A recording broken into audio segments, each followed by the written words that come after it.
এত ঝগড়া বিবাদ, এত হিংসা বিদ্বেষে রেখে কোনো লাভ নাই।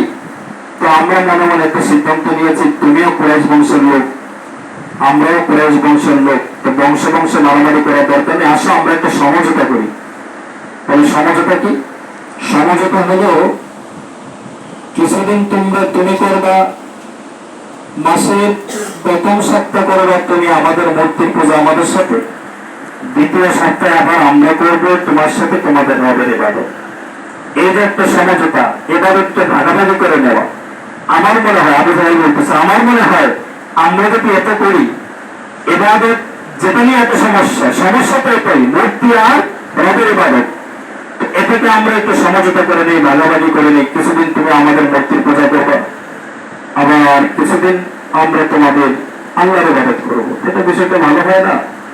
রাসূল করিম সাল্লাল্লাহু আলাইহি ওয়াসাল্লাম চুপ।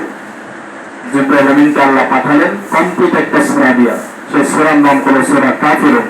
অনেকেই পারেন, কুল আউযু বিরাব্বি কুল ইয়া আইয়ুহাল কাফিরুন লা আ'বুদু মা তা'বুদুন ওয়া লা আনতুম আ'বুদুনা মা আ'বুদু ওয়া লা আনা আ'বুদু মা আ'বাদতুম ওয়া লা আনতুম আ'বুদুনা মা আ'বুদু লাকুম দীনুকুম ওয়ালিয়া দীন। আল্লাহ তাআলা বলেন, কুল, হে নবী বলেন, ইয়া আইয়ুহাল কাফিরুন, হে কাফিররা, লা আ'বুদু মা তা'বুদুন, লা আ'বুদু, আমি কখনো ইবাদত করব না, মা তা'বুদুন, তোমরা যারা ইবাদত করো সেটা কখনোই সম্ভব না। কারণ মুসলমান এক আল্লাহর গোলামি করবে, এক আল্লাহর প্রথমে মাথা নত করবে, কখনোই মূর্তির সামনে মাথা নত করা যাবে আর যদি মূর্তির সামনে মাথা নত করা যাবে না। মূর্তি পূজা কোনো মুসলমান করতে পারে, কিন্তু অনেক মুসলমান করে। মূর্তি পূজা অনেক মুসলমান করে। আমি আপনাকে বুঝিয়ে দিচ্ছি, দেখেন কিভাবে করে। সামনে আসতেছে মনে হয় দুর্গা পূজা, দুর্গা পূজা আসতেছে না? দুর্গা পূজা আসলে দেখবেন আমার দেশের নেতা পার্সন যারা, তাদের জন্য তো দুর্গা পূজা মোটামুটি জায়েজ, তারা নিজেদের জন্য এটাকে বৈধ করে নিয়েছে। আমার ভোটের জন্য আমি দুর্গা পূজায় যেতেও পারবো, মূর্তির সামনে এভাবে হাত জোর করে দাঁড়াতেও পারবো। আপনারা দেখছেন না? আমি একাই দেখছি। জোরে বলেন। এমন আরেকটা স্লোগান দেওয়া হয় এবং বলা হয় যে এটা নাকি সাম্প্রদায়িক সম্প্রীতির স্লোগান। আচ্ছা, সাম্প্রদায়িক সম্প্রীতি আল্লাহ বোঝেন নাই? জোরে বলেন। আমার নবী বোঝেন নাই? সাম্প্রদায়িক সম্প্রীতি কাকে বলে? সাম্প্রদায়িক সম্প্রীতির অর্থ এটা তোমরা বুঝো না।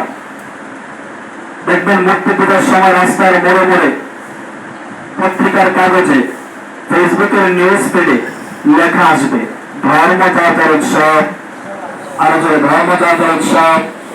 আচ্ছা, আমি কিছুক্ষণ সময়ের জন্য মেনে নিলাম, যুক্তির খাতিরে মেনে নিলাম, ধর্মচর্চার উৎসব সভা। মুসলমান হিসেবে প্রত্যেকটা যুবক তোমরা যারা আছো, একটু কান খুলে শোনো। তোমার কাছে তোমার ইমান বলো। তোমার কাছে সবচেয়ে দামি সম্পদ হলো ইমান। তোমার কাছে সবচেয়ে দামি সম্পদ হলো তোমার আল্লাহ। তোমার কাছে সবচেয়ে দামি সম্পদ হলো তোমার ইসলাম। ইসলামের বিরুদ্ধে যাবে, কোরআনের বিরুদ্ধে যাবে, আল্লাহর বিরুদ্ধে যাবে, রাসূলের বিরুদ্ধে যাবে, এরকম কোন কাজ মুসলমান কখনো করতে পারে? কিছুক্ষণ সময়ের জন্য ধরেন আমরা মেনে নিলাম ধর্ম যার উৎসব সবার এটা সাম্প্রদায়িক সম্প্রীতি রক্ষার স্লোগান। এবার আপনারা একটু জবাব দেন, ধর্ম যার উৎসব সবার এই স্লোগানটা কুরবানির ঈদের সময় তো শোনা যায়, তাই না? তাহলে রমজানের ঈদের শোনা যায় না? শবে বরাতে, শবে কদরে, তারপরে ঈদে মিলাদুন নবীতে কখন শোনা যায়? এই সেন্টার কথাটা বুঝেন না আপনারা? এটাই তো মুসলমান কি পরিমাণ গায়রতহীন হলে পরে এটা বলতে পারে ধর্ম যার উৎসব সবার। ধর্ম যার উৎসব সবার তুমি তোমার কুরবানিতে শোনো না। ধর্ম যার উৎসব সবার এটা তোমার ঈদ উল আজহাতে শোনো না, ঈদ উল ফিতরে শোনো না, রমজানের শবে কদরের শবে বারাতে শোনো না।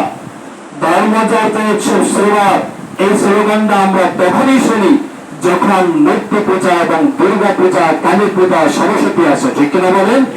সুতরাং বোঝা গেল এটা যদি সাম্প্রদায়িক সম্প্রীতির রক্ষার স্লোগান হয়, তাহলে কুরবানির সময় তোমরা এটা কেন বলো না?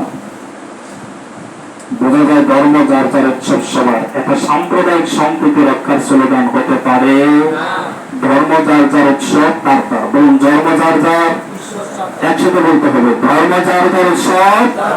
আরো পেছনের ভাইরা, ধর্ম যার যার উৎসব তার তার।